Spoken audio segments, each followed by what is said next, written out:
والصيام جنة. چې دا روزه خو ډال دی ډال. کله چې مجاهد میدان جهاد کې جنگيږي کنه نو د سره یو لاس کې تلوار وي بل لاس کې ډال وي. په تلوار باندې دا وار کوي په دشمن او د ډال په ذریعه سره د دشمن د وار نه ځان بچ کوي. نو روزه ډال څنګه ده؟ علماء ډېر ښکلې نکته لیکلې ده. من المعاصي فی الدنیا ومن النار فی العقبه. په دنیا کې انسان د ګناهونو نه محفوظ ساتي او په آخرت کې به د جهنم د اور نه محفوظ ساتي. ډال د دې وجنه.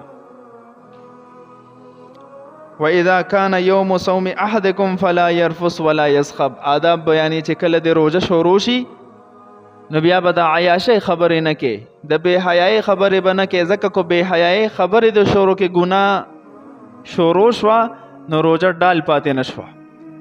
روزه خو د ګناهونو نه د بندش ډال دی، خو چې کله د ګناه شروع کړه نو ډال پاتې نه شو بیا.